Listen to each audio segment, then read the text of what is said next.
মিষ্টি জাতের বিভিন্ন ধরনের খাবার, কিছু কিছু ঝাল মিষ্টি সব মিলিয়ে টিলিয়ে নানা ধরনের খাবার, দই বড়া, তো হালিম, থাকতোই। তারপরে আরেকটি করতেন সেটা হলো তোমার এই পায়েস, কাবাব করতেন, এবং সেই কাবাব করতে করতে গিয়ে সেগুলো নানা ধরনের কাবাবের নাম, সেই নামগুলো বলতেন। তো সেগুলো একটা আমাদের উপভোগ্য একটা বিষয় ছিল, কিন্তু উপভোগ্য বিষয়ের মধ্যেই এই যে লার্নিংটা, সেটি হলো একটি আনন্দের মধ্যে দিয়ে সেই লার্নিংটা করে, এবং সেখানে একটি প্রতিযোগিতার মতো সেই আয়োজন করতেন। তো এই ধরনের এই শেখানোর একটি প্রক্রিয়া, সেটি একটি নতুনত্ব, সেটি তার মধ্যে খুব গভীর ঢুকেছে। এখানে প্রফেসর তারিক জিয়াউর রহমান সিরাজি বলছেন আমাদের রেজাল্ট পরিবেশ মূল্যায়ন, সেটি আবার খুব একেবারেই যথার্থ। তিনি বলছেন যে আমরা তাকে ফার্সির শিক্ষক হিসেবে গণ্য করি, কিন্তু তিনি উর্দুতে সমভাবে এটা গুরুত্ব রাখে। সব মিলিয়ে তার অবদান এই দুটো বিভাগের জন্য, বাংলাদেশে ফার্সি চর্চা, উর্দু চর্চা, হিন্দি চর্চা, সেইগুলোর ক্ষেত্রে সেগুলোকে তিনি জীবন্ত রাখতেন। এবং তিনি সবসময় তার এই উনি কয়েকজন শিক্ষার্থীকে, সবুর খান, সাইফুল ইসলাম খান, এই যারা ছাত্র তার একটু সিনিয়র স্তরের, সেই শিক্ষার্থীদেরকে তিনি সবসময় সহকর্মী হিসেবে পেয়েছেন, কিন্তু সব জায়গায় তিনি তাদেরকে গুরুত্ব দিতেন এবং সবসময় সেই কাজের সাথে রাখতেন। সাইফুল ইসলাম খান তিনি নিজের একটু উর্দু টানে সাইফুলের নাম, অন্যান্য শিক্ষকদের নাম, বাহাউদ্দিনও সম্পৃক্ত হয়ে গেল ক্রমান্বয়ে তার এই ঘনিষ্ঠ সার্কেলের মধ্যে। এর মধ্যে দিয়ে তিনি একটি বড় আকারের ঘরানা তৈরি করতেন। আমরা কয়েকজন মানুষকে খুব গুরুত্বপূর্ণভাবে চিনতাম, যে এই মানুষগুলো উর্দু ফার্সি ঘরানার খুব পথিকৃত মানুষ। তার ভিতরে প্রথম এবং প্রধান মুখ্য ব্যক্তিত্ব তিনি হলেন মোহাম্মদ আব্দুল্লাহ, ডক্টর আব্দুল্লাহ। আব্দুল্লাহকে কুলসুমাকা বলতেন আব্দুল্লাহ স্যার, কেন যদি কোনো বিষয়ে তিনি ঠেকতেন, কোনো বিষয়ে কনসাল্ট করতে চাইতেন, তাহলে উর্দুর আব্দুল্লাহ স্যার। আব্দুল্লাহ স্যার সেই সকাল 8টা সাড়ে 8টায় আসতেন এবং একে রুমের মধ্যে আসেন, ওখানে একটু চা অন্য কিছু খেয়ে, খুব সাদামাটা মানুষ, এবং এই চর্চাটা করতেন, ইতিহাস, উর্দু, ফার্সি এই কথাগুলো করতেন।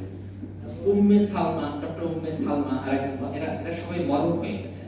কানিস বাতুল, জিনাত সিরাজি ও ঢাকা উর্দু ভাষাভাষী অঞ্চলের মানুষ, মানে জিনাত সিরাজি, কুলসুম আবুল বাশার মজুমদার, ডক্টর মোহাম্মদ আব্দুল্লাহ, উম্মে সালমা, কানিসে বাতুল, এই কয়েকজন মানুষ, এই মানুষগুলো হলো এই উর্দু ফার্সি ঘরানার এই নেতৃস্থানীয় মানুষ বাংলাদেশে। এবং তাদের মধ্যে আব্দুল্লাহ স্যারের পরেই যিনি আমার এই অবস্থানটি, আব্দুল্লাহ স্যারের অবস্থানটি যিনি দখল করেন, তিনি হলেন প্রফেসর কুলসুম আবুল বাশার। কেননা তিনি সরাসরি তার শিক্ষক ছিলেন, এবং ওখান থেকে সবসময় সবাই তাকেই গ্রহণ করে নিলেন এরপর পরবর্তী একটি শক্তিশালী অথরিটি হিসাবে। ফলে আমাদের তার প্রতি আমাদের ঋণের কোনো সীমা পরিসীমা নাই, কারণ নানাভাবে তিনি এই যে শিক্ষা কার্যক্রমের সাথে নিজেদেরকে রেখেছেন, সেটি একটি উদাহরণ, এবং সেই উদাহরণটি আমার মনে হয় নতুন প্রজন্মের কাছে আমাদের উপস্থাপন করা খুব জরুরি। তো এই ধরনের আয়োজন সেই কারণেই গুরুত্বপূর্ণ, যারা আমাদের সহকর্মী আছেন, এই বিভাগগুলোতে যারা আছেন, তাদের এখন এখান থেকে শিক্ষা নেওয়াটা খুবই গুরুত্বপূর্ণ। কারণ এই মানুষগুলোকে দেখতাম, যেটি আমাদের টিম সোশ্যাল সায়েন্স ফ্যাকাল্টি একটু বললেন, যে একেবারেই সময় মতো এসে পেশাদারিত্ব কাকে বলে, এই বৈশিষ্ট্যগুলো এই মানুষগুলোর মধ্যে ছিল, এবং অন্যকে একটু উপকার করা। আমাদের তখন নানা ধরনের অসৎ চিন্তা অনেকে থাকে, নানাভাবে অন্য মানুষকে কোনো বিপদে ফেলানো যায় কিনা, সেজন্য একটি প্রয়াস থাকে, বা কোনো মানুষকে একটু আউট অফ দি ওয়েতে কোনো বেনিফিট দেওয়া যায় কিনা, এই দুটোই থাকে। তো এই মানুষগুলোর মধ্যে এই শেষের নেতিবাচক ধারণাটি কখনো থাকতো না। কোনো মানুষকে উপকার করতে পারুক বা না পারুক, কিন্তু অন্ততপক্ষে অপকার করা, এই চিন্তাও তারা রাখতেন না। এটা ছিল একটি মৌলিক বৈশিষ্ট্য, এটি একটা সবচেয়ে মানবিক বৈশিষ্ট্য। এই বৈশিষ্ট্যটি আমার মনে হয় আমাদের সকলেরই এখন গ্রহণ করা খুব জরুরি। কারণ মানুষের যতটুকু সম্ভব উপকার করা, রেজাল্ট তো স্বীকারই পেল, যে যখন তিনি বললেন, এরকম আমরা সবাই কম বেশি, আমরা যখনই কোনো কিছু বলতাম, কোনো একটা ওয়ে আউট বাই করা মানুষের জন্য, মানুষের জন্য তো করবে, সেটি স্বাভাবিক, এবং সেটি অন্যকে ডিপ্রাইভ করে সেটি নয়, সকল মানুষকে একসাথে এগিয়ে নেওয়া, এই দৃষ্টিভঙ্গিটাই মানুষগুলোর মধ্যে ছিল। এটা একটি সুন্দর মূল্যবোধ, যেটিকে এখন আমরা বলছি অন্তর্ভুক্তিমূলক সমাজ। যে অন্তর্ভুক্তিমূলক সমাজের বৈশিষ্ট্য হলো এসডিজি এখন আমরা বলছি। এই এসডিজির মূল্যবোধ এই পুরনো মানুষগুলোর মধ্যে খুব বেশি মাত্রায় ছিল। সেটি জাতির পিতা বঙ্গবন্ধু শেখ মুজিবের কথা বলি, মহান মুক্তিযুদ্ধের চেতনার কথা বলি, সবসময় তারা এই সব মানুষকে কিভাবে একত্রে উঠানো যায়, সব মানুষের কল্যাণে কাজ করা যায়, মানবিক কল্যাণে এগিয়ে নেওয়া যায়, সেজন্য তাদের একটা দৃষ্টিভঙ্গি ছিল, যেটি হলো একটি অন্তর্ভুক্তিমূলক ইনক্লুসিভ একটি দৃষ্টিভঙ্গি। এই ইনক্লুসিভনেস আইডিয়াতে এই মানুষগুলোর মধ্যে এটি থাকে, সেই জন্য কেউ যাতে পিছনে না পড়ে। আমরা যখন কোনো অনুষ্ঠানে মিলিত হতাম তখন ঘুরে ঘুরে এই মানুষগুলো প্রত্যেক মানুষের খোঁজ নিতেন। তুমি এটা কেমন করো, তোমার এটা কেমন করো, আজকে এটা তুমি এটা পেলে কিনা, আরে তুমি এখানে 1 বছর হয়ে কেন, এতক্ষণ কোথায় ছিলা, এই একটা আন্তরিকতা, এগুলোর খুব অভাব এখন আছে। তো আমার মনে হয় যে এগুলো হলো একটা সুন্দর মূল্যবোধ, মানবিক মূল্যবোধ, আন্তঃসম্পর্ক উন্নয়নের, মানুষের মধ্যে সামাজিক বা মানবিক সম্পর্ক স্থাপনের এই কাজগুলো তারা খুব শক্তিশালী ভাবে করছে। আজকের যে বিভিন্ন মানুষ যারা আপনার স্মরণ করছে সেটা এই গুণের কারণে বিভিন্ন ভাবে মানুষ কোনো না কোনো ভাবে উপকৃত হয়েছে, তারা অপকারের শিকার হয়, মানুষের বদনাম বলতেন না, খারাপ কথাগুলো বলতেন, চেপে যায়। ইসলামের শিক্ষাও তো দেয়, ইসলামের শিক্ষাই হলো যে একেবারেই যে একটি হাদিস আছে এরকম যে মান সাতারা সাতারাল্লাহুল ইয়াউমাল কিয়ামা, যিনি মান সাতারা মুসলিমান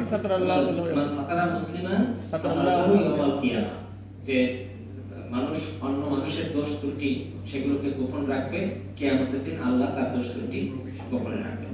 তো এই কথা এগুলো তারা মানবে, এগুলো শুধুমাত্র যে টেক্সটের ডিকটেশন তা নয়, এটা তারা মান্য করতেন খুব ঘনিষ্ঠভাবে। তারা এগুলো এড়িয়ে যেত, এড়িয়ে গিয়ে মানুষের মহৎ যতটুকু সেইগুলোকে সামনে এবং সেভাবেই একটি ভালো সমাজ বিনির্মাণ সম্ভব। আমি আমার এই শিক্ষক ডক্টর কুলসুম আবুল হাসান মজুমদার, তার প্রতি শ্রদ্ধা জানাই এবং আমরা খুব গর্ব অনুভব করি যে কুলসুম আবুল হাসান মজুমদার তিনি আমাদেরকে পড়িয়েছিলেন এবং আমাদের সুযোগ ঘটেছিল তার সাথে কাছে থেকে কিছু একটা শেখার, এবং একেবারেই মৃত্যুর শেষ দিন পর্যন্ত আমার মনে হয় আমরা সেদিন পর্যন্ত ঢাকা বিশ্ববিদ্যালয়ের নানাভাবে কাজের সাথে তিনি সম্পৃক্ত ছিলেন এবং আমরা সব আনন্দের সাথে রাখতাম।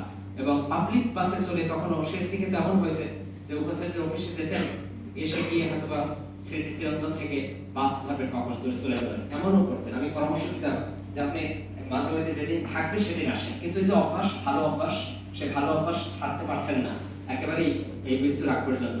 যতদিন পর্যন্ত বিভাগে ছিলেন তিনি একইভাবে তার পেশাদারিত্বের এবং তার দায়িত্ববোধ সেগুলো তিনি প্রতিপালনের চেষ্টা করেছেন খুব আন্তরিকভাবে।